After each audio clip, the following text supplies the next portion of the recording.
Hi மக்களே, இது sunrise YouTube channel. எல்லாம் நல்லா இருக்கீங்களா? எப்படி இருக்கீங்க? எல்லோரும் ஜாலியாக இருங்க. லைஃப் நல்லா என்ஜாய் பண்ணி வாழுங்க. ஓகேவா? பிறப்பது ஒரு முறை, அதை நல்லா வாழ்க்கையில் வாழ்ந்துட்டு போவோம். சரி, இன்றைக்கி ஒரு குருமா செய்யணும். காய்கறியெலாம் எதுவுமே இல்லை, வெறும் தக்காளி, வெங்காயம், இஞ்சி பூண்டு வச்சு தான். அது எப்படி செய்கிறது, அதுக்கு தேவையான பொருட்கள் என்னன்னு பார்க்கலாம் வாங்க. சிறு வெங்காயத்தை வச்சு ஒரு சின்ன மினி குருமா மாதிரி. இந்த குருமா டிஃபனுக்கு டெய்லி சட்னி செஞ்சு சாப்பிட்டு போர் அடித்ததால் இப்போ நான் இது சமைச்சி விட்றேன். இந்த சாதத்துக்கு கூட நம்ம போட்டு சாப்பிட்லாம். ஏன்னா அதுக்கு என்ன பண்ணுறதுன்னு இது முடிக்கும் போதே நான் அதையும் சொல்லிடுறேன். முதல்ல நான் இதுக்கு தேவையான பொருட்கள் சொல்லிடுறேன். சின்ன வெங்காயம் கட் பண்ணி வச்சுருக்கேன், கொஞ்சமாக தக்காளி, இஞ்சி பூண்டு பேஸ்ட்டு. இந்த இஞ்சி பூண்டு பேஸ்ட்லேயே கொஞ்சம் சோம்பு, ஏலக்காய், லவங்கம் வச்சு இதோட சேர்த்து கலந்து அரைச்சி வச்சுருக்கேன். அடுத்தது கொஞ்சமாக புதினா, தேங்காய், இஞ்சி பூண்டு, கொத்தமல்லி, பட்டை, லவங்கம், சோம்பு. அவ்வளோதாங்க. இப்போ நான் ஏற்கனவே தக்காளி வெங்காயம் வதக்கி வச்சு அரைச்சி வச்சுருக்க ஒன்று வச்சுருக்கேன். அதையும் எப்படி சேர்த்து பண்ணுறேன்னு பாருங்கள். ஃபஸ்ட்டு கடாயை வச்சுருக்கேன், எண்ணெய் ஊற்றிருக்கேன்.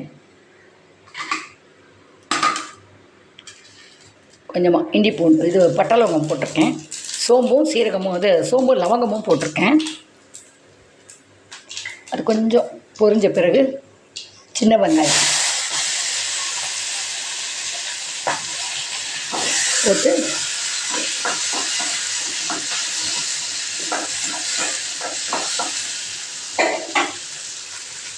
வதக்குறேன். இது கொஞ்சமாக வதங்கினாவே நல்லாயிருக்கும். சின்ன வெங்காயத்தில் பண்ணிங்கன்னா ருசி வேறு,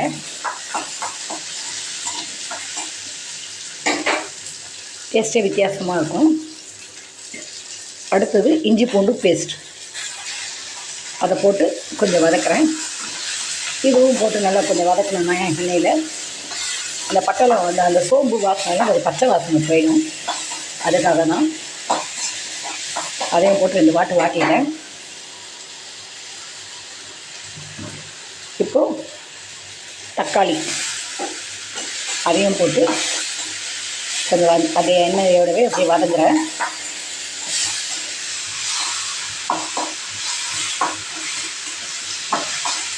வதக்கியாச்சு.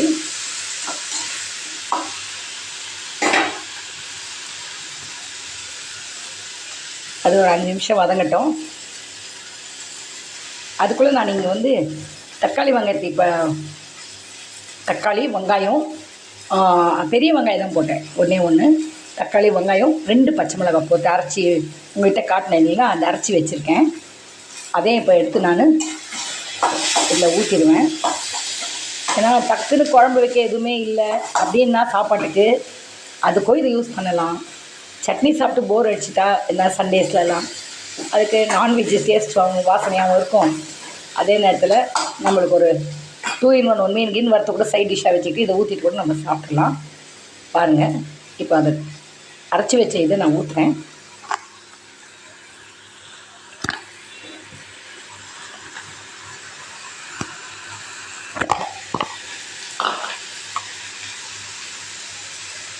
அரைச்சி வச்ச அந்த தக்காளி வெங்காயம் 2 பச்சை மிளகாய் போட்டதை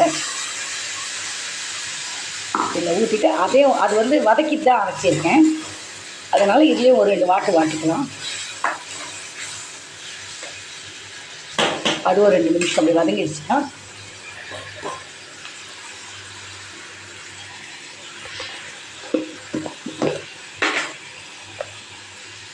கொஞ்சமாக மஞ்சள் பொடி போட்டிருக்கேன்.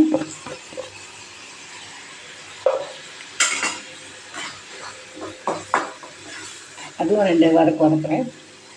எண்ணெயிலே கொஞ்சமாக வேகட்டும். பாருங்கள், வேகிறது தெரியும்.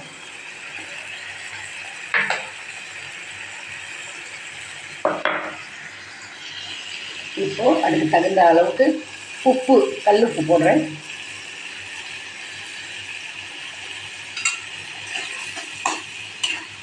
நான் நம்ம 3 பேருக்கு வீட்டில் இருக்க 3 பேருக்கு தான் செய்யணும். மீதான் மத்தியானத்துக்கு ஏதாவது குழம்புக்கு யூஸ் பண்ணிக்கலான்ற ஒரு அர்த்தத்துக்கு தான் நான் செய்கிறேன். கொஞ்சம் அதிகமாகவே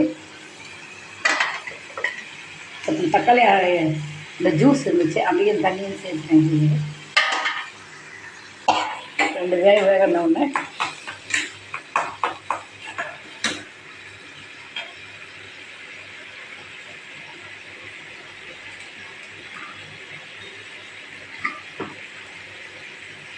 புதினா இருக்குது, புதினாவும் கொஞ்சம் சேர்த்துருக்கேன். இல்லைன்னா எந்த பொருள் இல்லைன்னா அதுக்காக நம்ம வெளியே போக வேண்டாம். எப்படி இருக்கோ அதை வச்சு நம்ம செய்யலாங்க. இருக்கிறத வச்சே அழகாக செய்யலாம். அதனங்க ஒரு நல்ல இதுக்காக அதை வாங்கணும் இதை வாங்கணும்னா அனாவசிய செலவுலாம் வைக்க வேண்டாம். எது செஞ்சாலும் நம்ம செய்கிற பக்கத்தில் செஞ்சால் ருசியோடு தான் இருக்கும். சமையல் என்பதே ஒரு கலை தானே.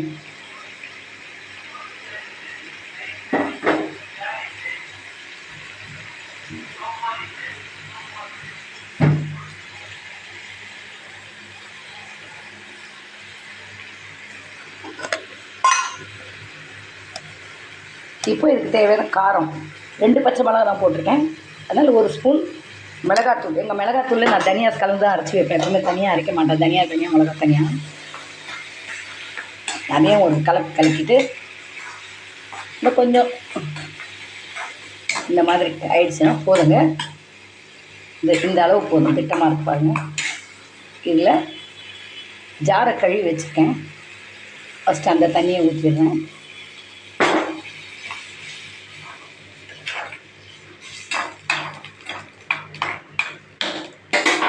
இதை அப்படியே தட்டு போட்டு மூடி வச்சிடுறேன்.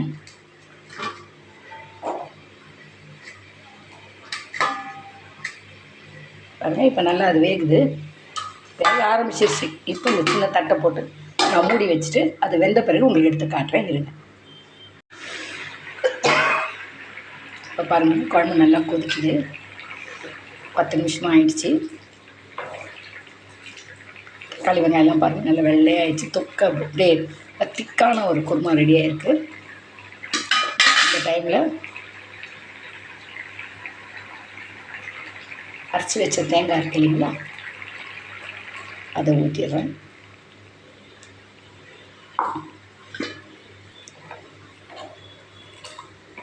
அந்த குருமா தேங்காய் அரைச்சி ஊற்றணுன்னு இவ்வளோ வெள்ளையாகிடுச்சு பாருங்கள். வெங்காயம் எல்லாமே இருக்குது. இது இப்படியே சாப்பிட்டா இது டிஃபனுக்கு யூஸ் பண்ணிக்கலாம். இது இப்படியே விட்டிங்கன்னா இதை கொதிக்க வச்ச உடனே ஒரு பக்கமாக கொதிக்குது. தேங்காய் ஊற்றினா ரொம்ப கொதிக்கக்கூடாது இல்லையா. பாருங்க, இது ஒரு பக்கமாக கொதிக்கும்போது நம்ம எடுத்து வச்சுக்க கொத்தமல்லி தழை லைட்டாக தூவிட வேண்டியதுதான். அவ்வளோதாங்க, குழம்பு ரெடி. இப்போ நான் இது டிஃபனுக்காக செய்கிறது. இது அப்படியே எடுத்து நம்ம யூஸ் பண்ணிக்கலாம். ஆனால் நேற்று நான் மசால் வடை அரைச்சி சமைச்சி பசங்களுக்கு டிஃபன் கொடுத்துருந்தேன், ஸ்நாக்ஸு. அதில் மீந்த மாவு கொஞ்சம் இருந்தது, அதை பொரித்து வச்சுருக்கேன். அதை லைட்டாக நான் தூவி விட்டுறேன். 4 இருந்துச்சு, 4 வடை வந்தது. அதை அப்படியே தூவி விட்டு ஒரே ஒரு கொதி விட்டு அப்படியே ஆஃப் பண்ணிவிட்டேன். அவ்வளோதாங்க. இது நம்ம சாப்பாட்டுக்கு போட்டுக்கும்போது இந்த மசால் வடையும் நல்லா ஊறியிருக்கும். இதுக்கு ஏதாவது வெறும் முட்டை ஆம்லேட் போட்டும் சாப்பிட்டுக்கலாம். இல்லை நான்வெஜ் சமைச்சாலும் மீன் கறி ஏதாவது பண்ணாலும் தொட்டுன்னு சாப்பிட்லாம். எதுவுமே இல்லாட்டி ஒரு வாழைக்காய் பொரிச்சு கூட நம்ம வச்சு சாப்பிட்லாம்னு வச்சுக்கோங்களேன். இது 2 in 1 மாதிரி யூஸ் பண்ணிக்கலாம். இருங்க, நான் டிஷ்ஷில் சர்வ் பண்ணிட்டு காட்டுறேன் எப்படி இருக்குன்ட்டு. சுவையான தக்காளி சிறு வெங்காயம் போட்ட குருமா ரெடி.